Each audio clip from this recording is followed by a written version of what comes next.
sambil buka puasa. Ini tadi saya mengantarkan saudara yang periksa di PKU Delanggu. Kemudian saya tanya apakah punya botol minyak kita. Nah, ternyata punya. Ini sekalian untuk ngobrol karena brand ini sedang naik daun, diperbincangkan secara luas. Bukan karena bersahabat dengan rakyat kecil, tetapi justru banyak kasus isi dari minyak kita kemasan 1 liter itu ketika dituang kembali itu isinya tidak sampai 1 liter. Ini artinya ada manipulasi atau korupsi yang dilakukan oleh pelaku usaha minyak kita. Silakan, videonya banyak bisa ditemukan yang membuktikan bahwa kemasan 1 liter itu isinya tidak sampai 1 liter. Nah, belum dihitung berapa kemungkinan kerugian yang itu dialami oleh masyarakat karena perilaku korup dari pengusaha minyak kita. Karena tahu ini juga digoreng dengan minyak kita. Nah, ini seolah-olah menambah, bukan seolah-olah, pasti menambah daftar panjang kalau dibuat list yang sudah luas beredar di media sosial, yaitu Liga Korupsi Indonesia. Ini menambah, tidak tahu ini apakah nanti masuk 10 besar atau tidak, ya kita tunggu nanti pihak-pihak yang bisa menghitung kerugian masyarakat akibat dari ulah nakal pelaku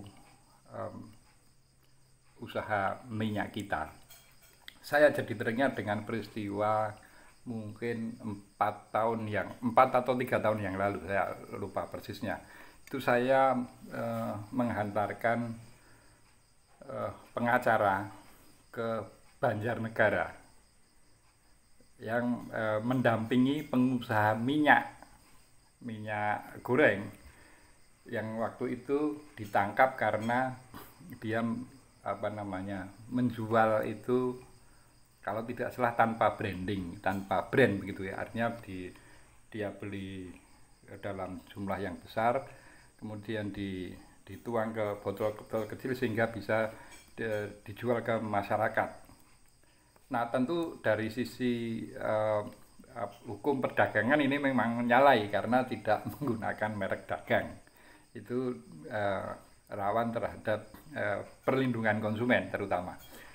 Cuma dari perbincangan saya dengan pengacara yang saya antar ke pengadilan Banjarnegara, itu sebetulnya pengusaha yang bersangkutan itu bukan bertindak nakal, tetapi justru karena minyak langka pada waktu itu, kemudian pengusaha itu bisa membeli dalam jumlah yang besar dan dia tidak memanfaatkan dengan cara menjual harga setinggi-tingginya. Dia hanya mengemas kembali dalam kemasan yang bisa dijangkau oleh masyarakat. Nah, ini tentu menambah PR bagi Mr. Prabowo dalam rangka penegakan hukum. Ketika pengusaha kecil melakukan kesalahan, sebetulnya bukan kejahatan, hanya kesalahan teknis perdagangan, itu dia divonis bersalah dan sudah menjalankan hukuman. Silahkan dicek kalau tidak percaya ke Banjarnegara. Itu ada seorang pengusaha minyak yang meskipun tidak kategorinya tidak jahat, tetapi dia menjalani hukuman karena kesalahan prosedural perdagangan.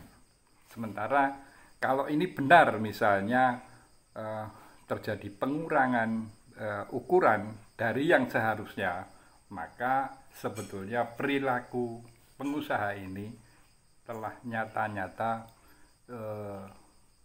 ya dengan bahasa yang agak sarkas mencekik leher rakyat. Nah, kalau ini pemerintah tebang pilih dalam memperlakukan hukuman, maka ya boleh dikatakan Indonesia masih gelap dari sisi penegakan hukum. Salam konstitusi.